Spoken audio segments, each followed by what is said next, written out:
Hot Gorilla, Number 4, Sanctuary. Written by Joseph Raines, with original characters from the imagination of Keenan Rice. The camp under the overpass was quieter than usual. Hot Gorilla sat on an overturned barrel, peeling a bruised banana with all the enthusiasm of someone doing their taxes. Carl paced nearby, his hands stuffed into the pockets of his patched-up jacket, his brow furrowed in thought. "We can't stay here," Carl said suddenly, breaking the silence. "No kidding," Hot Gorilla replied, taking a bite of his banana. "I've been saying that for weeks. Between the raccoons stealing our food and those hipsters who keep trying to discover us, it's a miracle we've lasted this long." Carl stopped pacing and turned to face him. "I'm serious. With Dr. Glass out there and his animal gang running around, this place isn't safe for the others. We're putting everyone here in danger just by being around." Hot Gorilla sighed, tossing the banana peel into a nearby shopping cart. "You're not wrong, but where exactly are we supposed to go? It's not like we can put up a superhero hideout wanted ad on Craigslist." "I've been thinking about that," Carl said, rubbing his scruffy beard. "There's this abandoned industrial district a few miles from here. I scoped it out last week. Most of the buildings are falling apart, but there's one that's still in decent shape. A banana pudding factory." Hot Gorilla's ears twitched. "A banana pudding factory?" "Yeah," Carl said, nodding eagerly. "It's been shut down for years. Big space, no one around, and—" "You had me at banana," Hot Gorilla interrupted, standing up. "Let's go." Carl blinked. "Wait, just like that? You don't want to hear the rest of my pitch?" "Carl, you could have just said the word banana, and I'd already be halfway there," Hot Gorilla said, stretching his massive arms. "Now move your legs, young Steve. We've got a new home to find." Carl muttered something under his breath about being called Steve, but followed as Hot Gorilla started toward the industrial district. The industrial district was a wasteland of rusted machinery and crumbling concrete. The skeletal remains of old factories and warehouses loomed like ghosts, their broken windows and faded signs bearing silent testimony to a forgotten era. Carl led the way, flashlight in hand, while Hot Gorilla followed behind, his massive frame casting an intimidating shadow. "This place has a real post-apocalyptic vibe," Carl said, his voice echoing off the empty buildings, "like a scene out of Mad Max." "I like it," Hot Gorilla said, stepping over a rusted pipe. "Gives it character." They stopped in front of a large building with a faded sign that read, "Sweet Spoon Banana Pudding Company." The letters were chipped and weathered, and the sign itself hung at an awkward angle, as if one good gust of wind could knock it down. The windows were boarded up, and the front door hung crooked on its hinges. "This is it," Carl said, gesturing dramatically. "Our new home base." Hot Gorilla stepped inside, ducking slightly to fit through the doorway. The interior was dusty and cluttered with old equipment, mixing vats, conveyor belts, and stacks of rusted tin cans. The faint smell of spoiled bananas lingered in the air, mingling with the scent of mildew.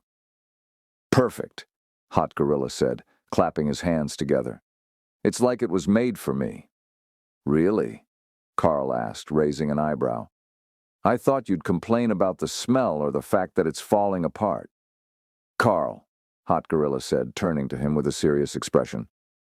"It's a banana pudding factory. This place is sacred." Carl rolled his eyes. "All right, fine. But what do we call it? Every superhero hideout needs a cool name." Hot Gorilla scratched his chin, his golden eyes scanning the room. Then he smirked. "The Banana Bunker." Carl groaned. "That's not even remotely intimidating." "It's perfect," Hot Gorilla said, grinning. "Banana pudding is a comfort food, Carl. Comforting people is what heroes do." Carl stared at him. "You realize no one will take us seriously, right?" "Correction," Hot Gorilla said, pointing at himself. "No one takes you seriously. I, on the other hand, am a force of nature wrapped up in this sexy-ass beast body." Over the next few days, they turned the Banana Bunker into a functional hideout. Carl rigged up a generator using scrap parts while Hot Gorilla repurposed old conveyor belts into a makeshift gym. They even found a stash of unopened banana pudding cans in the back room, much to Hot Gorilla's delight. "I'm going to need you to leave these alone," Hot Gorilla said one day, holding up a can of banana pudding like it was a holy relic. "These are for emergencies only." Carl raised an eyebrow. "What kind of emergency requires pudding?" Hot Gorilla frowned. "I don't know. Emotional distress, a sugar crash, the apocalypse, Tuesdays. Take your pick." Carl shook his head and went back to sorting through a pile of broken chairs they'd scavenged. "You're hopeless." But the peace didn't last long. One evening, as they were settling in for the night, Carl burst into the room holding his phone, his face pale and his eyes wide. "You're not gonna believe this," he said, his voice shaking with a mix of excitement and anger. Hot Gorilla looked up from his makeshift hammock. "If it's about that 2-for-1 pizza deal, I already know. I signed us up." "No, it's worse," Carl said, shoving the phone into Hot Gorilla's hand. The screen displayed an article about a local cosmetics company, LuxGlow, which had recently been exposed for unethical animal testing. The story included pictures of chimps in tiny cages, their eyes wide with fear and their fur matted with grime. Hot Gorilla's ears flattened and his jaw tightened as he scrolled through the article. "These bastards," he muttered. "I know," Carl said. "They're using chimps for testing. Can you believe that? It's disgusting." Hot Gorilla tossed the phone onto the table, his fists clenched. "We're shutting it down." Carl blinked. "Wait, what?" "You heard me," Hot Gorilla said, his voice low and dangerous. "We're breaking in, freeing those chimps, and making sure LuxGlow never does this again." "Okay, but how?" Carl asked. "This isn't like stopping a bank robbery. This is a high-security lab with cameras, guards, and who knows what else." Hot Gorilla grinned, his golden eyes glinting. "We'll go full Mission Impossible on their asses." Carl stared at him. "You've never even seen Mission Impossible, have you?" "Nope," Hot Gorilla admitted. "But I'm sure it involves smashing things." Carl sighed. "All right, fine. But if we're doing this, we need a plan, a real one." "Then start planning, Steve," Hot Gorilla said, grabbing a banana pudding can. "We've got chimps to save." Carl shook his head but couldn't suppress a grin. "You're impossible." "And you're Steve," Hot Gorilla shot back, grinning as he peeled the lid off the pudding. "Now get to work." The LuxGlow Cosmetics Lab sat at the edge of the city in a sleek, glass-paneled building that seemed more suited to a tech startup than a center for unethical experiments. It looked harmless enough, but Hot Gorilla could feel the tension in his muscles as he crouched behind a bush across the street, staring at the brightly lit structure. Beside him, Carl was flipping through a notebook, the pages covered in scribbles and crude diagrams. He held it up, showing Hot Gorilla a stick-figure drawing of the lab. "All right, here's the plan," Carl said, tapping the page for emphasis. "Step 1, get inside. Step 2, find and save the chimps. Step 3, contact the animal rights group I met online to get them out of here safely." Hot Gorilla stared at him, his golden eyes blinking slowly. "It took you 2 days to come up with that?" Carl glared at him. "It's not as simple as it sounds. I had to convince these people that we're not crazy, and that you're not some escaped zoo attraction." Hot Gorilla smirked. "So basically you spent 2 days emailing and asking nicely." "They weren't exactly jumping to help us at first," Carl said defensively. "Do you know how hard it is to explain to a group of professional animal rescuers that you've got a 7-foot gorilla with bunny ears who wants to save chimps from a cosmetics lab?" "Sounds like a them problem," Hot Gorilla said with a shrug. "Still, you forgot the most important step." Carl frowned, flipping through his notes. "What step?" "Step 4. Go back to the banana bunker and eat pudding," Hot Gorilla said, a grin spreading across his face. Carl groaned, rubbing his temples. "Of course." How could I have forgotten the pudding step? See? It's a good thing I'm here to keep you focused, Hot Gorilla said, leaning back against the bush. Now, let's hear how you're actually getting us inside. Carl pulled out a smaller notebook filled with more details and a very poorly drawn map of the lab. Step 1 is going to require some finesse, he began, flipping to the right page. Hot Gorilla snorted. Finesse? With you? This should be good. All right, let's get to work, Carl said, rolling his eyes. The front entrance is out of the question. Too many cameras. We'll sneak in through the loading dock. I've scoped it out, and there's a keypad entry, but... Let me guess, Hot Gorilla interrupted. You don't know the code. Carl hesitated. Not exactly, but I have a plan for that too. Hot Gorilla raised an eyebrow. If you say, distract the guard, I'm leaving you here. No, it's better than that, Carl said, pulling a small plastic bag from his jacket pocket. I found these at the dollar store. Hot Gorilla peered at the bag, which was filled with colorful fireworks. You bought sparklers? They're not just sparklers, Carl said defensively. They're a distraction device. You're going to distract highly trained guards with children's party favors, Hot Gorilla said flatly. Look, do you have a better idea? Carl shot back. Hot Gorilla thought for a moment. Not really. Let's do it. The loading dock was quiet, with only a single guard standing by the door. Carl crouched behind a dumpster, fumbling with a lighter as he tried to ignite one of the fireworks. Any day now, Carl, Hot Gorilla muttered, his pink ears twitching impatiently. I'm working on it, Carl whispered back. After several failed attempts, the sparkler finally lit, crackling brightly in the darkness. Carl hurled it over the dumpster with a triumphant grin. The firework landed a few feet from the guard and immediately began spinning in a wild circle, shooting colorful sparks in every direction. The guard jumped, his hand flying to his holster as he stared at the unexpected light show. What the hell? The guard muttered, cautiously approaching the spinning firework. That's our cue, Hot Gorilla said, moving silently toward the door. Carl followed close behind, nervously clutching his bag of fireworks. I can't believe that actually worked. Don't get cocky, Steve, Hot Gorilla whispered, punching the door's keypad with enough force to break it. The lock clicked, and the door creaked open. Subtle, Carl muttered as they slipped inside. The interior of the lab was cold and sterile, with white walls and fluorescent lights that hummed faintly. Hot Gorilla sniffed the air, his nose wrinkling at the faint chemical smell that lingered. This place gives me the creeps, Carl whispered, his eyes darting around. Focus, Hot Gorilla said, his golden eyes scanning the hallway. Where do you think they're keeping the chimps? Carl pulled out a map he'd printed from the internet. Animal testing labs are usually in the basement.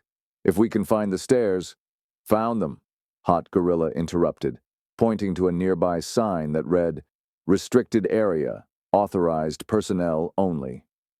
They descended the stairs cautiously, the sound of their footsteps muffled by the thick concrete walls. At the bottom, they found themselves in a dimly lit corridor lined with heavy steel doors. This is it, Carl whispered, his voice barely audible. Hot Gorilla approached the nearest door, peering through the small window. Inside, a group of chimps sat in cramped cages, their eyes wide with fear and confusion. One of them let out a low, mournful whimper as it clutched the bars. Hot Gorilla's ears flattened, and his fists clenched. Bastards, he muttered. Carl placed a hand on his arm. We'll get them out, but we have to do this smart. No smashing, unless absolutely necessary. Hot Gorilla nodded, taking a deep breath to steady himself. All right, Steve, what's the plan? Carl held up a lockpick set. I've been practicing. You've been practicing lockpicking? Hot Gorilla asked, raising an eyebrow. Carl grinned. You'd be surprised what you can learn on YouTube. It took Carl longer than he wanted to admit, but eventually the locks on the cages clicked open one by one. The chimps hesitated at first, their eyes darting nervously between Carl and Hot Gorilla. "Come on, guys," Hot Gorilla said gently, crouching down to their level. "We're getting you out of here." One of the chimps, a small female with a patch of missing fur, stepped forward cautiously. She sniffed the air, then reached out a hand to touch Hot Gorilla's arm. "There you go," he said softly. "We're on your side." The rest of the chimps followed her lead, climbing out of their cages and gathering around Hot Gorilla and Carl. "What now?" Carl asked, glancing nervously down the hallway. "Now we get them to safety," Hot Gorilla said. As they led the chimps out of the building, Carl tapped his phone, sending a prearranged signal. A few minutes later, the hum of an engine echoed through the alley. A box truck emblazoned with the logo of the Friends of Primates Coalition pulled up beside the loading dock. The driver, a middle-aged woman with silver hair and a warm smile, jumped out. "You must be Carl and—" "Oh, wow." Her eyes widened as she took in the sight of Hot Gorilla. "You're a lot bigger than I expected," she said. "Comes with the territory," Hot Gorilla replied. "You're with the rescue group?" "Yep," she said, holding out her hand. "Name's Laura. We've got contacts at Save the Chimps in Florida. They're expecting these guys." "Perfect," Carl said, helping guide the chimps toward the truck. "They've been through enough. It's about time they had a happy ending." Laura nodded, her expression serious. "Don't worry, we'll take good care of them. Save the Chimps is the best sanctuary in the country. These chimps are about to live the rest of their lives in peace." Hot Gorilla watched as the chimps climbed into the truck, their movements cautious but hopeful. The smallest one paused at the door, turning back to look at him. "Go on," he said softly. "You're free now." The chimp gave a small hoot before disappearing into the truck. Hot Gorilla, his pink ears twitching as he kept a watchful eye on the chimps, asked, "What's the deal with this sanctuary? It's not some PR stunt, is it?" Laura gave him a small smile. "Not even close. Save the Chimps is one of the best in the world. They've got sprawling outdoor habitats where these guys can finally live like chimps are meant to. Climbing, foraging, socializing. No more cages, no more experiments." Hot Gorilla nodded slowly, his gaze softening as he watched the smallest chimp peek out from behind another, its wide eyes locked on him. "Good. They deserve it." Carl, standing nearby with his hands shoved into his jacket pockets, grinned. "See? I told you it was worth reaching out to them." Hot Gorilla smirked. Yeah, you're a real hero, Steve. Don't let it go to your head." Laura chuckled. "You two are quite the team. It's a little unconventional, but effective." "We aim to please," Carl said, puffing up slightly. Hot Gorilla turned to Laura, his expression serious. "What about Luxglow? You know they're just going to replace these chimps with more unless someone shuts them down for good." "We're working on it," Laura said. "This rescue is just the beginning. We've got lawyers and investigators building a case to take them down legally. It'll take time, but we'll make sure they pay for what they've done." Hot Gorilla grunted in approval. "Good. If you need someone to break anything else, you know where to find me." Laura laughed. "I'll keep that in mind." As the vehicle pulled away, Laura waved from the driver's seat. "You guys did a good thing tonight. Thank you." Hot Gorilla's ears twitched and he crossed his arms. "Yeah, well, don't spread it around. I've got a reputation to maintain." Carl patted him on the back. "We did good, buddy. Real superhero stuff." Hot Gorilla smirked. "Don't get used to running away at the end of a mission, though. I still hate running." As the truck pulled away, carrying the chimps toward their new lives, Carl and Hot Gorilla stood in the empty alley, the city lights casting long shadows around them. "So," Carl said, breaking the silence, "we saved the chimps. What now?" "Now we head back to the banana bunker," Hot Gorilla said, stretching his massive arms. "I've got a date with some pudding." Carl laughed, shaking his head. "You and that pudding. One of these days you're going to turn into a banana." "Better than turning into you," Hot Gorilla shot back with a grin. As they walked through the quiet streets, Carl glanced over at him, his tone turning more thoughtful. Hey, do you think we made a difference? I mean, really made a difference? Hot Gorilla's ears twitched as he considered the question. We saved lives.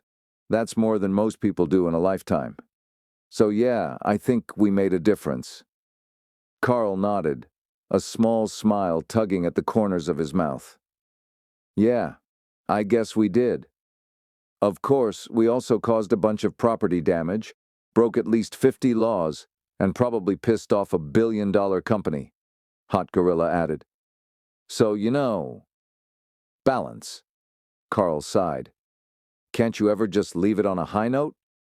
Nope, Hot Gorilla said, grinning as he slapped Carl on the back. Come on, Steve. Let's go home. As they disappeared into the night, a sense of quiet victory hung in the air. The chimps were safe, Luxglow was exposed, and the banana bunker awaited, stocked with enough pudding to last until their next adventure.